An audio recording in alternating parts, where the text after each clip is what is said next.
Martín, concelleira de Benestar Social e Muller e alcaldesa en funcións polo centro do alcalde da cidade, señor xerente do Consorcio de Santiago, don José Manuel Villanueva, don Alfonso Fernández Cid, autoridades, señoras e señores. Antes de nada, disculpar a ausencia do presidente de Diputación que por motivos laborais e de trabajo non pudo asistir a este acto. Presentamos un novo libro da Biblioteca de Divulgación Xacobea do Consorcio de Santiago, coeditado coa Diputación Provincial da Coruña, que leva por título Fenollera, pintor galego por amor, do que é autor Alfonso Fernández Cid Fenollera.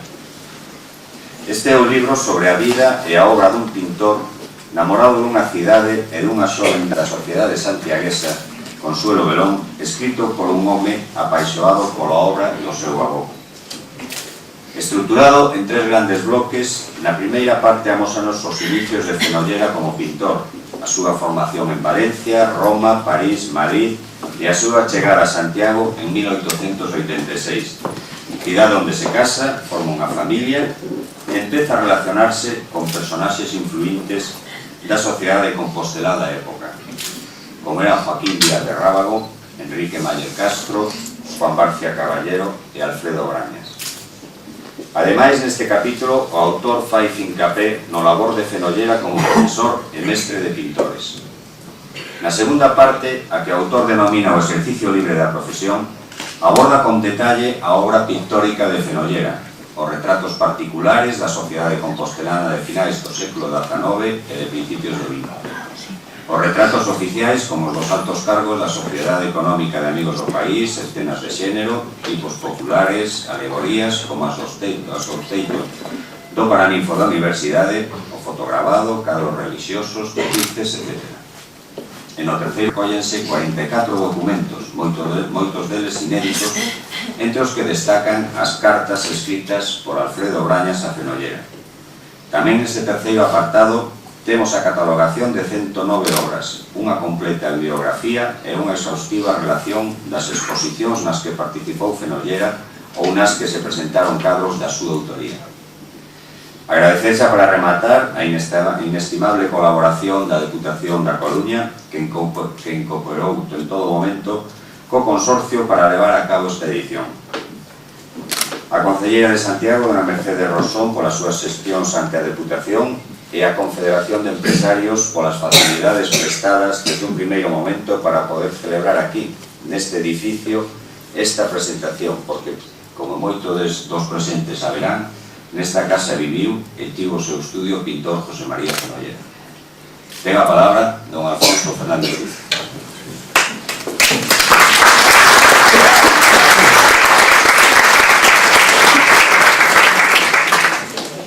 Muchas gracias, Juan Conde Roa, por esta presentación y por darme la palabra. Tenemos que presentar este libro y antes de nada quiero naturalmente saludar a las autoridades, señor Marc Martí, teniente de alcalde, representación del alcalde de la ciudad, don José Manuel Villanueva, gerente del Consorcio de Santiago, y naturalmente a Juan Conde Roa, encargado de las publicaciones del Consorcio de Santiago. Quiero saludar naturalmente a todos mis familiares que han venido de distintos puntos de España, de Madrid, de Bilbao, de Valladolid, de Badajoz, etc. A todos los amigos y amigas que están aquí, que son muchos los que estoy viendo y la verdad es que no me lo imaginaba, está esto abarrotado de gente. Y naturalmente a todos ustedes, señoras y señores, que están hoy aquí a pesar del frío. Quiero dar las gracias al Consorcio de Santiago y a la Diputación de La Coruña que han hecho el apoyo para que este libro viese la luz. De una manera muy especial quiero dar las gracias a Mercedes Rosón, que yo me he permitido nombrarla hada madrina de la gestión de este libro y de otras gestiones, como es la placa que está colocada ahí fuera, y aún le voy a apretar un poquito más las clavijas a ver si conseguimos la calle dedicada al pintor Fenollera y la gran exposición que quiero que algún día sea. Le doy las gracias porque se ha portado de maravilla. Juan Conde Roa es el gran hacedor de libros. Desde luego me has asombrado. Trabajas muy bien. Tenéis suerte. Gracias, Juan. A toda la familia del pintor que está aquí, por supuesto. Y de una manera muy especial a mi hermana Nica, que me ha ayudado mucho. Buscando cosas, recordando cosas. bueno, yo siempre lo estoy molestando, habla con fulano, habla con mengano, es que me parece que hay un cuadro en tal sitio, en tal otra, que bien, ha trabajado mucho.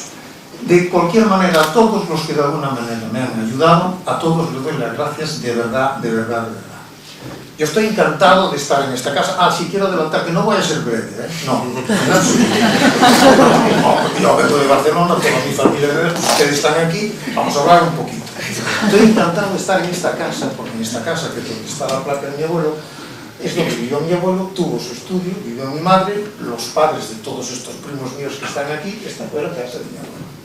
Que es que además, curiosamente, hace 4 días en Barcelona tuve que dar una charlita hablando de mis cosas de Santiago, de la época de la estudiantina, ¿no? Como postelana. Y delante de esta casa, en los años 50-60, un estudiante fenomenal, que era un tal Peña María, estaba dando una serenata a las chicas que vivía aquí, que había una residencia de estudiantes universitarios. Y estaba dando una charla, tocando la guitarra, asómate a la ventana, tal, cantando, y el guardia viene, le pone la mano en el hombro, ¡pam! Y dice, acompáñeme. Y él se da la vuelta y dice, usted canta. Esta casa me trae muchísimos recuerdos que de ese señor que se llama Peña María, que creo que vive, es un fenómeno. Os cuento la segunda y ya voy a ir abreviando. La segunda es que en la clase de anatomía, que era una clase en gradas, llamaba el catedrático, que era un hueso terrible, llamaba, fulano y tal, baje usted, bajaba, siéntese usted, se sentaba. ¿Qué músculos ha hecho actuar en el acto de sentarse? Pues el flexor tal, nada, cero. Fulano y tal, baje, siéntese. ¿Qué músculo? Nada, cero. Señor Peña María, y ya todo, bueno, a ver qué pasa, un hombre elegante, encorbatado, perfecto, bajaba, siéntese usted. No se preocupe, estoy muy bien de mí. Fenomenal. Hacía muchos años, mucho tiempo que no nos reuníamos los 4 hermanos que somos, y aquí estamos, de manera que para nosotros esto es una fiesta, por eso tenéis que perdonarme un poco estas licencias. Yo como, ahora estáis diciendo, ¿de qué está hablando? Bueno, pues yo como umbral, yo venía aquí a hablar de mi libro, o sea que entonces vamos a hablar del libro. El libro fue un parto largo. Lo que pasa es que yo como ginecólogo estoy acostumbrado a los partos y no me ha sorprendido, lo hemos atendido perfectamente, de forma que madre e hijo están bien, la madre y el hijo se están perfectamente bien. Bueno, lo fácil en este caso sería pues hablar del libro, tiene 28 por 22 centímetros, 310 páginas, unas cuantas fotografías, para mí eso la verdad es que me aburre soberanamente. Entonces, antes de empezar a comentarles alguna cosa, les voy a leer un parrafito que pongo aquí en la introducción que dice: espero de la comprensión del lector que sepa disculpar alguna que otra exageración de valoración positiva por parte del autor, pero por mucho que se intente la más fría imparcialidad, en algún momento puede aflorar la vena del sentimiento familiar y se haga un elogio, quizá algo excesivo, de alguna de las cualidades o virtudes del abuelo artista. Pido 1000 disculpas de antemano. Pero yo siempre diré que son los cuadros maravillosos, es lógico. Después ustedes los pueden juzgar algún día. Bueno, que entonces esto no es un producto de la casualidad, este libro, sino que es un producto del trabajo y de la investigación. Yo he dedicado años a esto, bueno, porque a las causas que fueren, pues la verdad es que no sabíamos mucho de nuestro abuelo de Noguera, ni la propia familia. No se habían ocupado mucho. Tuvo que llegar un nieto ya, que a su vez tiene nietos, para empezar a investigar y a buscar cosas. Y la verdad es que nos encontramos con unas sorpresas extraordinarias. En una cartita que yo encontré, pues mi abuelo ponía, realicé un cuadro de Alfonso XII para el Ayuntamiento de Valencia. A Valencia, claro.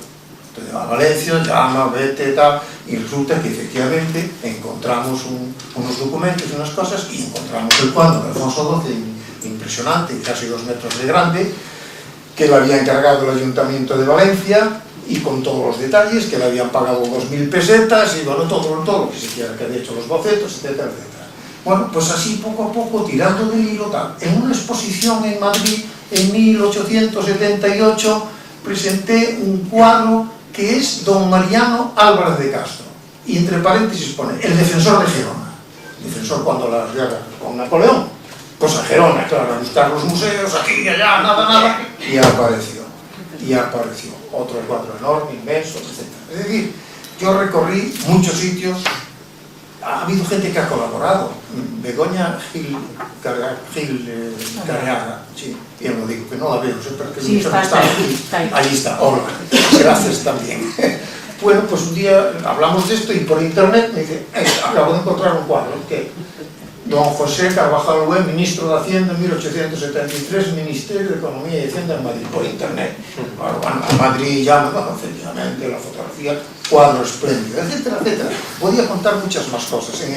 En el Museo de Artes de La Coruña, de Bellas Artes de La Coruña, pues ahí también apareció un cuadro de María Blanco Navarrete, familiar de Olimpio Pérez, el banquero de Santiago famoso, y allí apareció el cuadro de esta señora. Bueno, total, más de 200 cartas, 1000 llamadas, hemos encontrado muchas cosas. Decir, para resumir, que nosotros entre toda la familia conocíamos la existencia de unas 75 obras de Fenollera, y yo ahora en este momento voy en la 115. No está normal, me parece a mí, pero estoy seguro que hay más. Aprovecho, si ustedes tienen alguno en su casa, me lo dicen, que enseguida les pediré que me dejen ver y fotografiar y medir y demás. ¿Qué pasó con Fenollera hasta ahora? Fenollera nació en Valencia y entonces allí dicen que se fue a Galicia y allí se acaba la historia cuando se fue a Galicia. Bueno, pues tenía entonces 35 años, o sea que allí saben de Fenollera hasta los 35 años. A partir de ahí no tienen ni idea. Se fue a Galicia por lo visto a dar clases y a hacer algún retrato. Se acabó. Eso es todo lo que tiene la Generalitat de Valencia y la Diputación. ¿Y en Galicia qué pasó hasta hace unos años? Bueno, al fin y al cabo es valenciano. Bueno, entonces está claro, unos por otros la casa sin barrer. Entonces yo creo que cayó en el olvido durante mucho tiempo, al menos para la masa, algunas personas muy metidas en el arte, etcétera, no, pero en general sí.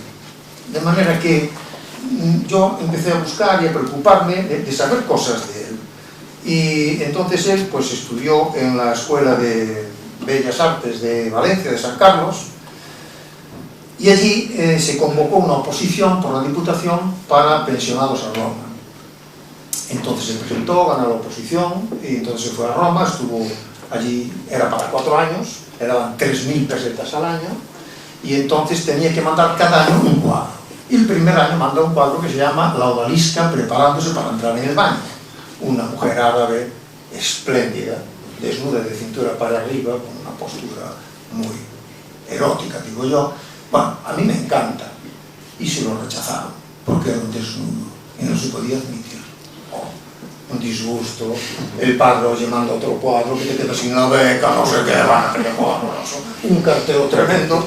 Y manda un segundo cuadro, marinero napolitano afinando el bandolín, con una barretina tan típica del Mediterráneo, como Cataluña, Nápoles, etc. Tampoco se lo acepta porque estaba desnudo de cintura para arriba. Bueno, aquello, el disgusto fue mayúsculo porque ya estaba pasando el segundo año y aún no había entregado ninguna obra en realidad. Y entonces dijo, por Dios, haz algo que les guste a esta gente. Y le mandó un San Francisco de Paula que hay que ver. Les encantó. El San Francisco de Paula con el hábito, la lucecita tipo Caravaggio entrando en claro oscuro, la lucecita que le da aquí la calavera, el libro. Les encantó, les encantó. Y luego mandó un cuarto cuadro que fue un recuerdo del rey Don Jaime I, el Conquistador. Por cierto, los otros dos cuadros se los han quedado y allí los tienen. Uno está en el despacho del presidente de la Diputación y otro de la Generalitat. No los querían, pero así está. Bueno, después de Roma, bueno, le castigaron, por cierto, le sacaron la mitad de la pensión, se tuvo que venir antes de tiempo. Y se fue a París. Y no sabemos nada. Debió ser bastante bohemio nuestro abuelo. Sí, yo creo que sí. No sabemos nada de París más que 4 cositas que no tienen mayor trascendencia. Ahí coincidió con Emilio Sala, que era de Elche y por tanto paisano, y se conocieron y tal, pero no sabemos nada de lo que hizo allí. Supongo que pasárselo bien, como me parece bastante bien. Entonces, de ahí se va a Madrid. Y de Madrid, la verdad es que tenemos bastante mala suerte, porque en Madrid, que estuvo 8 años, tuvo que hacer bastantes cosas, pero las 3 cosas más importantes que yo sé que hizo no existen. Se derruyeron, que fue la decoración en frescos del Café Fornos, famoso Café Fornos, del Palacio del Conde de Almodóvar y del Palacio del Corredor de Madrid. Esos 3 edificios no existen, los derruyeron y con ellos se fueron las pinturas mejores Una que sí se conserva, a mí me encanta, es una señora que se llamaba Lorenza y que era modelo de pintores en Madrid, y mi abuelo la pintó. Pero esta Lorenza luego resultó que fue la compañera de don Benito Pérez Galdós, de los episodios nacionales. Y entonces pasó a ser doña Lorenza. Y entonces mi abuelo se lo regaló. Y bueno, yo he contactado con sus bisnietos y efectivamente hemos carteado, tengo una información curiosísima que ahora por el tiempo no puedo decirles. Tuvo una hija con esa señora, Benito Pérez Galdós, no la reconoció, la señora se suicidó, se tiró al tren, dicen todas las crónicas que se tiró al tren en la estación El Príncipe Pío de Madrid, pero ahora el bisnieto me dice que está intentando sacar todas estas calumnias de encima, que no consiguió tirarse al tren porque la cogió el policía cuando se iba a tirar al tren y la llevó a la comisaría y la pusieron en una habitación, y cuando fue el comisario fueron a la habitación, estaba colgada. No murió en el tren, pero murió al lado. Cuando muere su mujer, entonces Benito Pérez Galdós es cuando se interesa por su hija que nunca reconoció, la reconoce, le da todos sus bienes y su herencia y sus derechos de autor y tal y cual, y bueno, naturalmente es la abuela de este señor que yo me carteo, que es encantador, pero no me vende el cuadro ni me lo regala ni nada. Bueno, total, que efectivamente la vida de París y de Madrid debió ser un poco bohemia, etcétera, como es muy habitual en los pintores, y sus padres dicen que este chico tiene que sentar la cabeza, tiene que hacer una familia, tiene que tal, mejor que se vaya a Santiago, que allí no hay muchas juergas, yo tal y cual. Y allí está una familia íntima de ellos en Santiago, que es la familia Casulleras. Y entonces, efectivamente, él se viene a Santiago a casa de esta familia, y resulta que Ramona Casulleras, una Casulleras, se casa con Alfredo Brañas. Y ahí donde viene el entronque de Fenollera con Alfredo Brañas, en donde se identifica con él, con el regionalismo, etc. Porque, bueno, él tenía, supongo, sus tendencias regionalistas también valencianas, y con eso comulgó perfectamente bien, y llegan a estimarse de una manera tal que a mí, incluso ayer, me ha sorprendido, porque quise coger las despedidas de estas cartas de Alfredo Brañas que nos hablaba Juan Conterreo hace un momento, y la verdad es que me dejan un poco perplejos, y las voy a leer, que son muy breves. En la primera carta se despide así: adiós, le quiere mucho su amigo. Bueno, bastante bien, ¿no? Normal. La segunda: usted sabe que le quiere como un hermano. Claro, Alfredo Brañas. Tercera: mi Fenollera querido, le abraza estrechamente. Ostras, esto está subiendo de tono. Bueno, no sé a dónde va a llegar.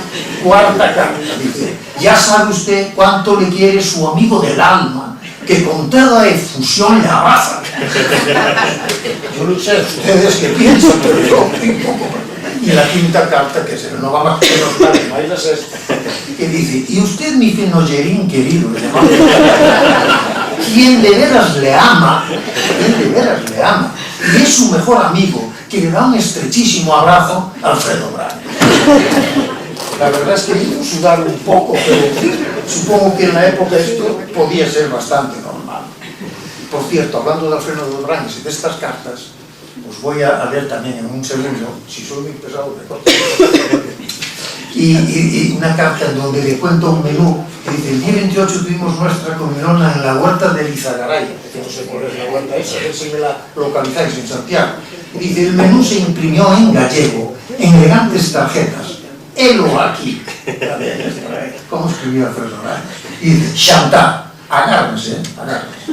Primero, lacón con grelos e chourizos. Segundo, langosta do cabo Finisterre. Ovos encapuchados. Terneira fol de gaita. Rodaliza rianxeira. Por si acaso queda un hueco, dice: empanada de pichóns. Y luego viene una cosa muy curiosa, luego vienen los entremeses, por si queda no vaya a ser que te apetito. Sidra, champán, postres, flan, queixo do país, uvas de Ribadavia, peras, urracas, dulce de almíbar, vinos, ribeiro branco e tinto, ulla, tostado de ribeiro, café e licores. Bueno, entonces, Fenollera, pintor gallego por amor.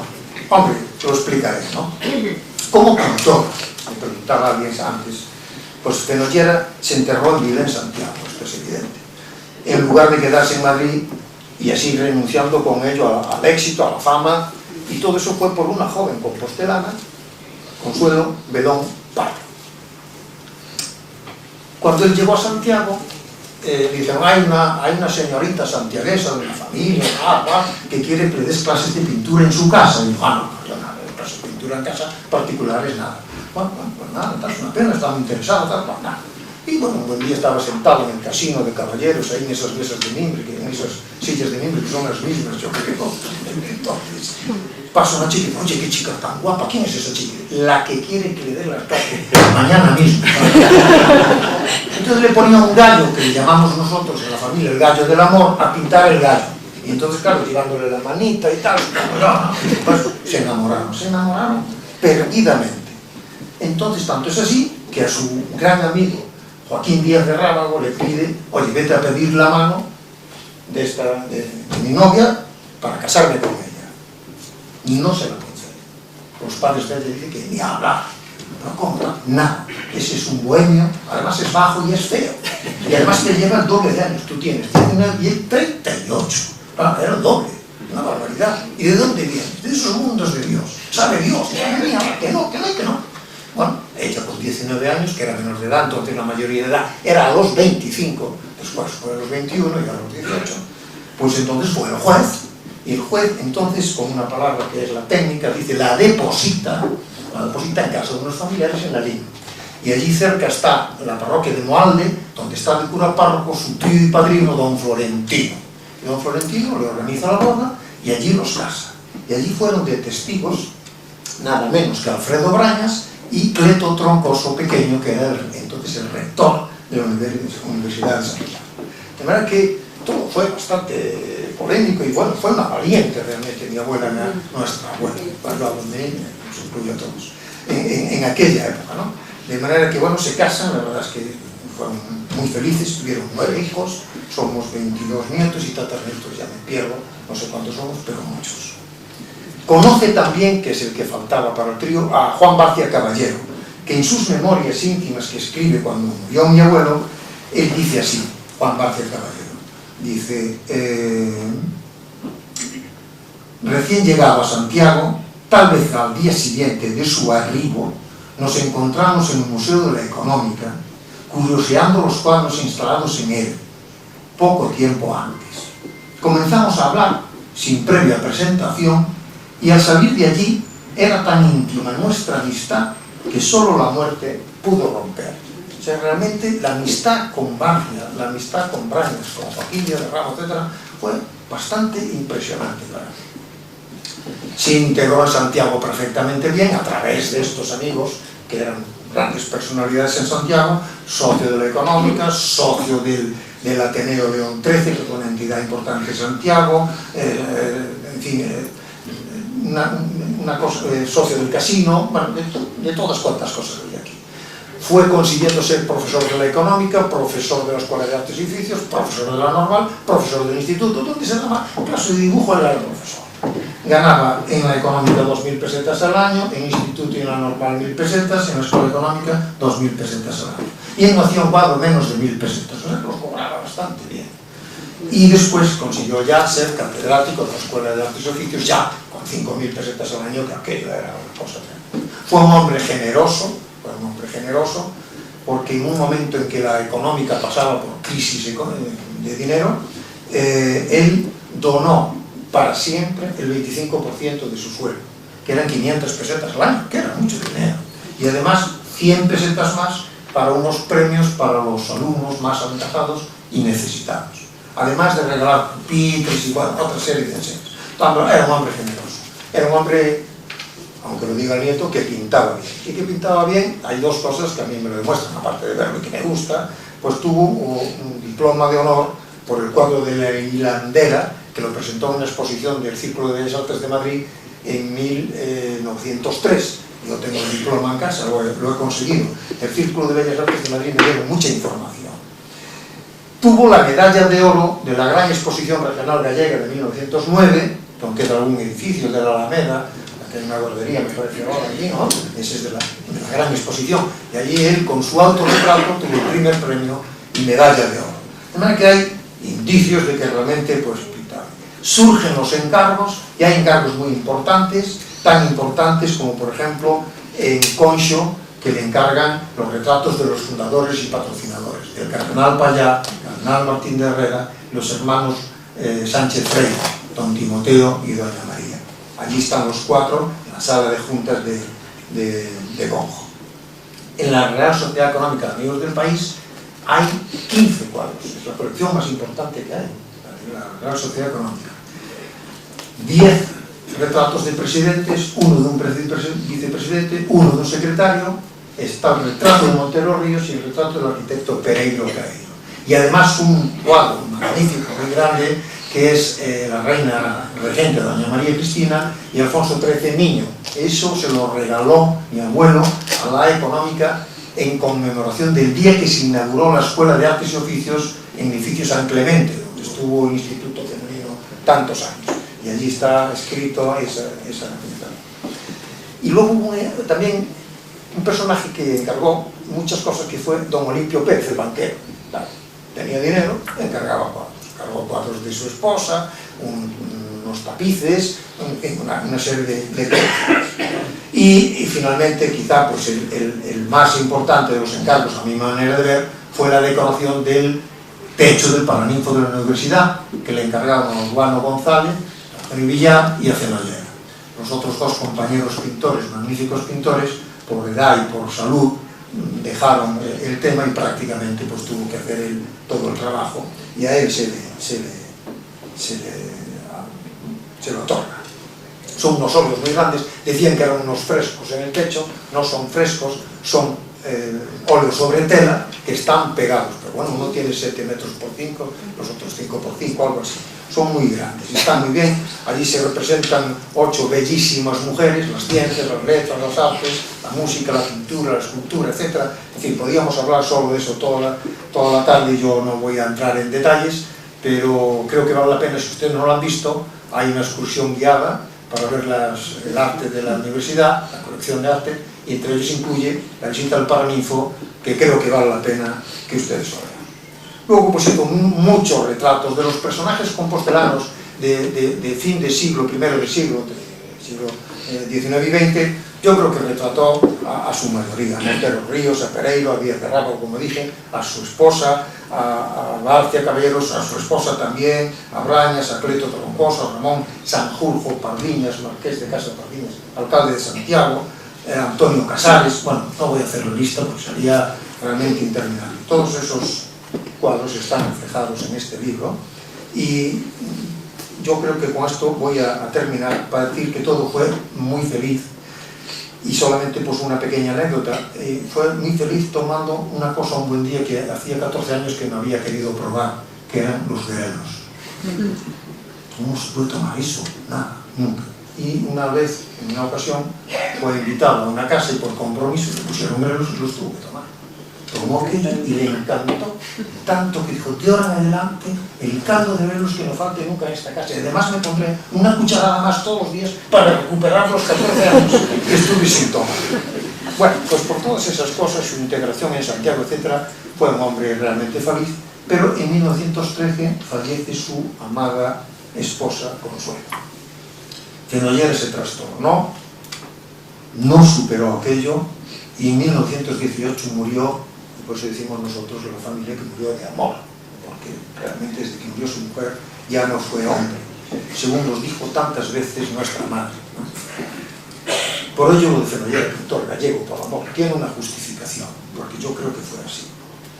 Bueno, pues Cenollera sí murió, pero quedaron sus discípulos, y creo que su obra en parte la podemos ir siguiendo en sus discípulos. Por ejemplo, Ovidio Murguía Castro, el hijo de Rosalía Castro, por ejemplo, Genaro Carrero, Elvira Santiso, que fue a su vez profesora de tantas estudiantes en Santiago de arte, Oria García Ramírez, Ramiro Latorre, Roberto González de Blanco, que tiene una producción impresionante, Ramiro Couto, Antonio García Varela, en fin, la lista sería muy grande. Incluso su propia mujer, nosotros tenemos cuadros realmente de dibujos muy bonitos de ella, incluso mi madre también dibujaba bien. Lamentablemente mis hermanos y yo somos un desastre, no pintamos nada, pero bueno, nos interesamos por ello. He querido dar a conocer ahora estos detalles de su biografía para cubrir un hueco que yo creo que era un hueco que ha existido durante casi un siglo. Hace 15 años que se empezó a hablar de Fenollera, así de manera pública y en actos de este tipo. De manera que ahora ya tenemos la placa, ya tenemos el libro, nos falta la carne. A todos, de verdad, muchísimas gracias.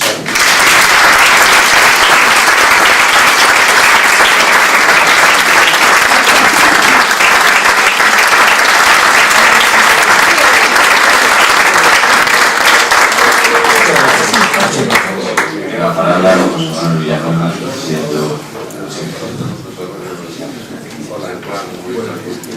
buenas tardes. Voy yo a tratar de ser breve, porque creo que lo más importante está dicho, incluso el emplazamiento a lo que queda por hacer, o sea, que está dicho todo, ¿no? Pero bueno, yo lo que quería era simplemente indicar lo siguiente. Para el consorcio, que es un organismo, como seguramente casi todos ustedes saben, ya lleva una trayectoria en nuestra ciudad larga, pues creo que en el 92. Bueno, su básica responsabilidad es, digamos, cuidar o ayudar a mantener lo que es el legado que supone la ciudad de Santiago. Y habitualmente, siempre, claro, el legado de las ciudades, sobre todo cuando estamos hablando de ciudades tan preciosas como esta y que tienen una presencia arquitectónica tan contundente, uno piensa materialmente en la piedra, en el edificio, en la protección artística hecha algo permanente a través de la edificación. Pero la verdad es que las ciudades son eso, pero son sobre todo la memoria de la gente y la vida de la gente. Y en este sentido es muy importante, y es una tarea que desde el principio la línea de publicaciones que coordina desde su fundación Juan Conde ha mantenido muy clara la idea de que realmente la recuperación de lo que es las trayectorias personales de gente importante para la ciudad es fundamental precisamente para cumplir la obligación del organismo, que es mantener la riqueza de la vida y de la historia y de la memoria de la ciudad, ¿no? En este sentido hay otra cuestión que es también muy importante destacar, y es que, claro, como muy bien comentaba Alfonso, a veces la localización y la raíz de las personas hace que, diríamos, nadie las considere como propias en un momento determinado y que gente enormemente valiosa quede un poco desdibujada así en una especie de terreno intermedio que nadie cubre. En Santiago esto es una cuestión que desde luego no se debe hacer, porque la realidad es que yo creo que las personas más importantes, y no se ofendan los compostelanos, que ha tenido la ciudad no han sido compostelanos. Para empezar por el apóstol, que evidentemente no hay discusión de que no era compostelano. Es decir, en la ciudad, esta ciudad, por lógica y por su propia naturaleza, tiene que incorporar como patrimonio propio y vivido con pasión toda aquella gente que se ha comprometido tanto con la ciudad y que ha quedado cautivado, bien por su belleza estética o bien por la gente que hay en ella y que con la que queda enganchada, o por los sentimientos de espiritualidad que viven o de formación, como sucede con los universitarios. Toda esta gente que no nació aquí, pero que realmente es más o tan compostelano como los que realmente tienen tradición, es parte fundamental de nuestra memoria y de nuestra historia. En este sentido, para nosotros es una satisfacción tener la oportunidad de editar este libro, de ayudar a editarlo, de coeditarlo con la Diputación. Me parece muy importante destacar el papel que en su origen ha tenido Mercedes Rosón, porque es verdad que este es un proyecto que cuando yo llegué al consorcio estaba ya rondando por ahí, que había concretamente nacido también de esta iniciativa.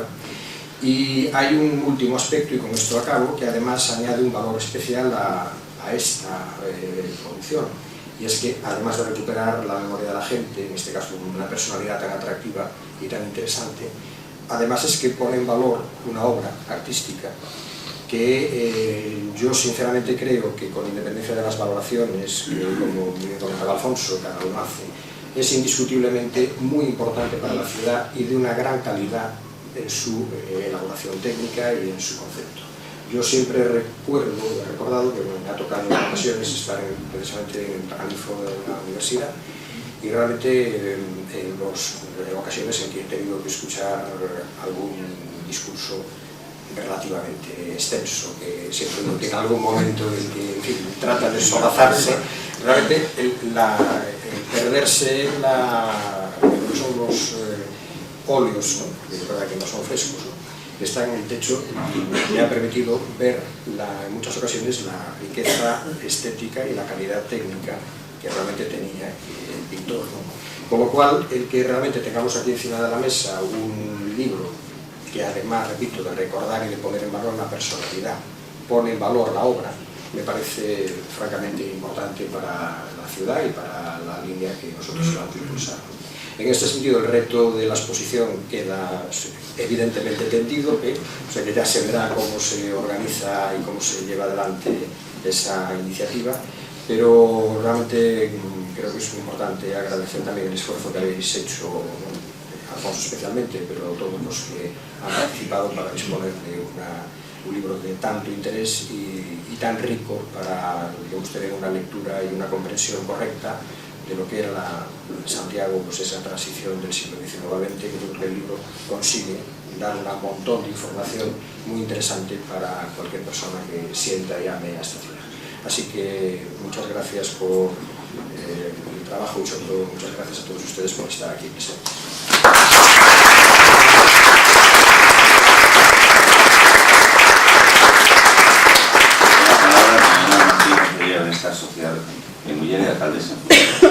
En ausencia del alcalde me toca a mí representar a toda la corporación en este acto de la presentación del libro de Fenollera, y además, bueno, pues me ha encantado estar aquí porque realmente ha sido una presentación muy amena en la cual nos ha pues descubierto toda la pasión que el pintor pues sentía por la ciudad y por las personas. Yo cuando estaba un poco leyendo en la introducción y el libro, creo que, bueno, pues que había una deuda con el pintor que no se salda solamente con la publicación, pero que creo que poco a poco vamos recuperando a lo que era un pintor que no solamente ha reflejado la ciudad, sino que ha reflejado los personajes, esa parte viva que muchas veces queda menos constancia y que es tan importante porque al final es la que va haciendo la ciudad. Pero sobre todo me he sentido muy identificada porque también soy una persona que viene de Levante y que se enamoró de Santiago nada más que de verla, y que al final Santiago tiene ese atractivo y ese enganche, que te quedas enganchada de la ciudad y te quedas enganchada de las personas. Es una ciudad acogedora en la cual te sientes tan metida dentro de la propia ciudad que al poco tiempo ya no te consideras de fuera, sino que te consideras de la propia ciudad. Yo si alguien me preguntara de dónde soy, siempre diría que soy de Santiago. Es decir, engancha, guía, implica la ciudad, implican las personas. En ese aspecto creo que, bueno, con esto empezamos un poco a saldar esa deuda. Recogemos el guante en la calle, la exposición se la dejo para otros, y agradecerte el esfuerzo para haber puesto sobre la mesa y habernos ofrecido esta obra tan maravillosa como es el libro que tenemos delante. Muchísimas gracias.